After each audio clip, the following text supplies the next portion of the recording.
Assalamualaikum warahmatullahi wabarakatuh. Perkenalkan, nama saya Laroiba Arifa Aji dan teman saya Hanif Meisita. Kami dari Prodi Tasawuf Psikoterapi semester 6 pada mata kuliah Etika Terapis dengan dosen pengampu Bapak Nur Aziz Afandi. Di sini kami dari kelompok 4 akan mempresentasikan tentang hak dan tanggung jawab klien tasawuf dalam praktik metode terapi ruqyah. Selanjutnya, materi yang pertama akan disampaikan oleh teman saya, Hanif Meisita. Di sini saya akan sedikit menjelaskan tentang pengertian klien. Klien adalah individu yang diberi bantuan oleh konselor atas permintaan sendiri atau atas permintaan orang lain. Di samping itu, klien adalah orang yang perlu memperoleh perhatian sehubungan dengan masalah yang dihadapinya dan membutuhkan bantuan dari pihak lain untuk memecahkan masalahnya. Namun, demikian keberhasilan dalam mengatasi masalahnya itu sebenarnya sangat ditentukan oleh pribadi klien itu sendiri. Nama kata klien dalam dunia terapis juga bisa disebut dengan pasien.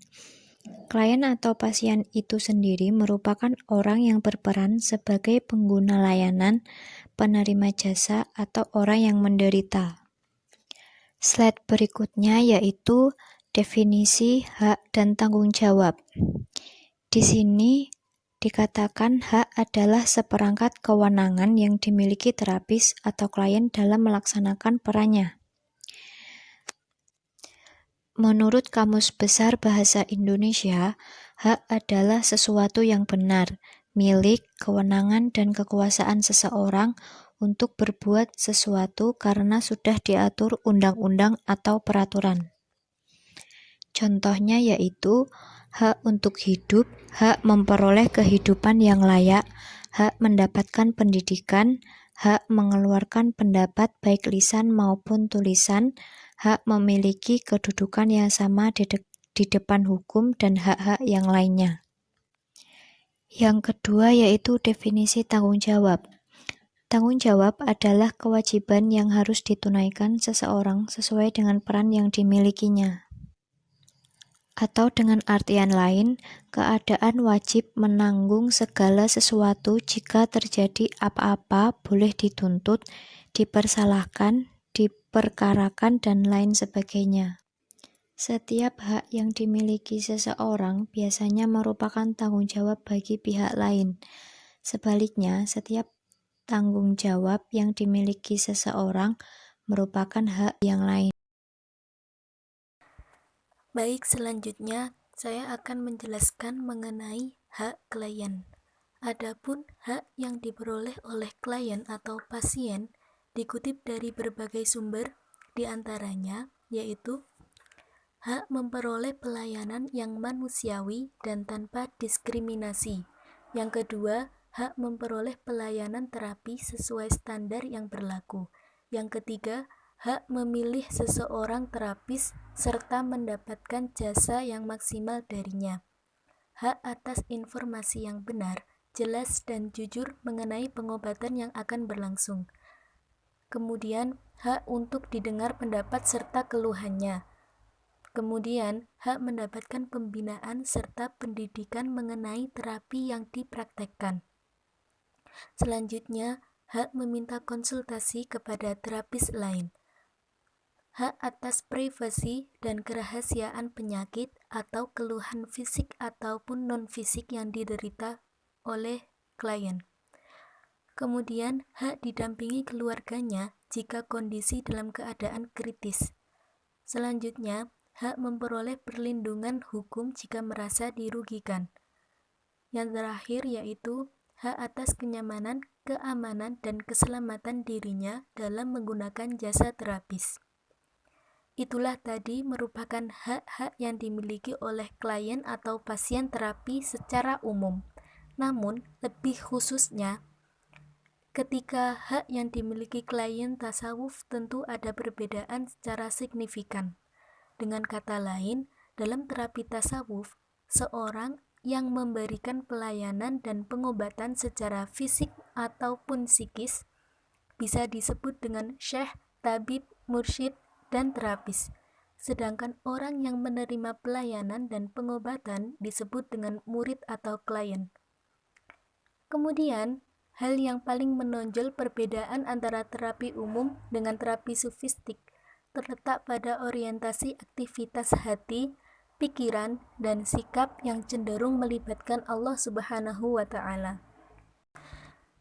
Sebelum melakukan terapi tasawuf dengan seorang mursyid, murid terlebih dahulu harus benar-benar memilih mursyid yang berkompeten sebagaimana telah diungkapkan oleh Imam Al-Qushaini. Syekh atau mursyid secara definitif adalah seorang yang telah menguasai tahap kesempurnaan dalam trilogi disiplin keilmuan, syariat, torekot, dan hakikat. Sangat pakar dalam mengetahui seluk-beluk nafsu dan penyakit-penyakitnya, berikut dengan cara penanggulangan dan penyembuhannya.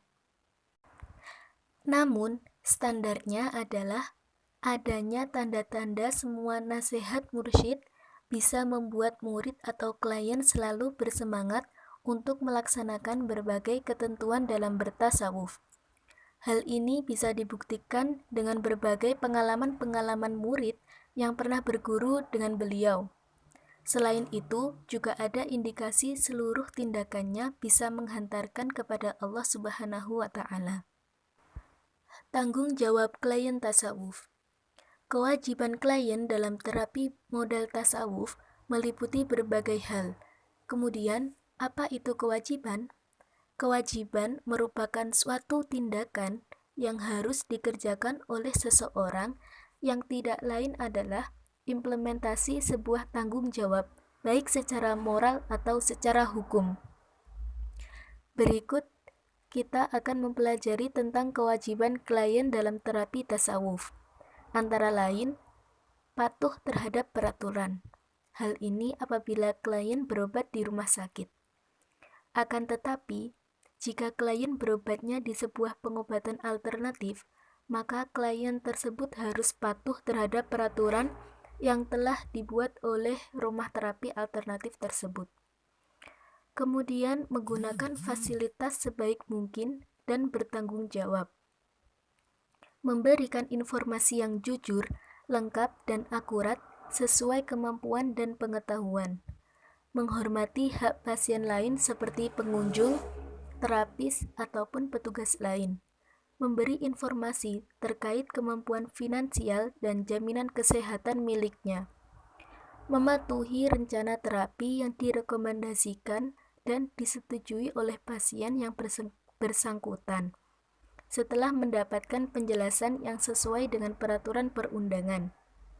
Menerima konsekuensi yang diterima berdasarkan keputusan pribadi jika menolak rencana terapi yang direkomendasikan. Kemudian, memberikan imbalan jasa atas pelayanan yang sudah diterima. Tanggung jawab yang dilakukan klien terhadap terapis pada umumnya telah dipaparkan di atas. Adapun pengembangan dalam dunia tasawuf sendiri, kewajiban atau tanggung jawab klien memiliki jiwa dasar tentang spiritualitas. Oleh karena itu, apabila sudah menemukan mursyid dan bersedia menjadi muridnya, maka murid harus mematuhi peraturan-peraturan yang ditetapkan oleh guru spiritualnya. Seorang murid juga tidak segan-segan menceritakan pengalaman-pengalaman spiritual, baik itu pengalaman positif ataupun negatif. Proses ini hampir sama dengan proses pengobatan dalam ilmu kedokteran atau penyembuhan psikis oleh psikiater. Dengan adanya keterbukaan, seorang terapis bisa mendiagnosis apa masalah-masalah yang dihadapi dan bagaimana cara menyelesaikannya, tentu dengan adanya hal-hal perilaku buruk yang harus dijauhi klien. Walaupun seorang klien atau murid harus mematuhi dan menjalankan motivasi spiritual dari terapis, namun mereka tidak boleh meyakini bahwa terapis atau mursyid terjaga dari dosa atau maksum. Klien juga mengedepankan prasangka baik kepadanya. Namun, juga tidak bisa dikatakan peran terapis ini seperti peran para pendeta dan lembaga pastoral yang diberi wewenang memberikan pengampunan sebagai wakil Tuhan dengan kompensasi tertentu. Seorang terapis mursyid hanyalah pembimbing spiritual dan mengarahkan bahwa Allah yang menggerakkan karena Allah Maha Segala.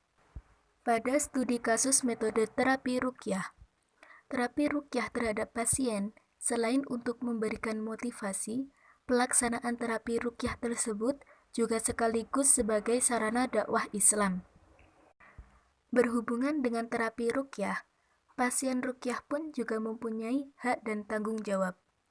Kebolehan menggunakan ruqyah ini sudah ada dasarnya berasal dari Rasulullah, yaitu sunnah qauliyah, sunnah fi'liyah, dan sunnah takririyah. Ruqyah merupakan salah satu metode penyembuhan yang dilakukan terhadap orang sakit. Sakit ini bisa akibat beberapa alasan seperti sengatan hewan berbisa, sihir, kerasukan, atau kesurupan, gangguan jin, gila, dan berbagai jenis kondisi kesehatan lainnya dengan cara membacakan suatu, terutama ayat Al-Quran.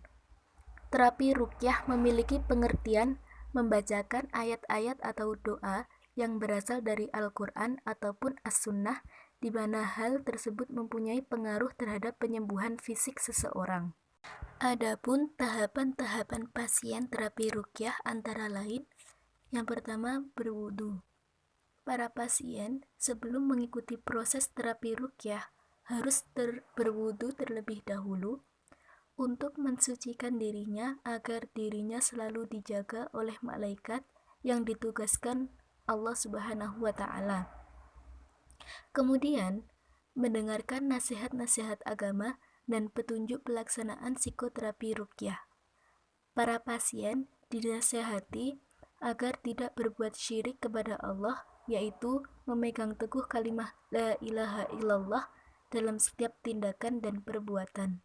Selalu mendekatkan diri kepada Allah dengan melaksanakan segala yang diperintahkan dan menjauhi segala yang dilarang oleh Allah.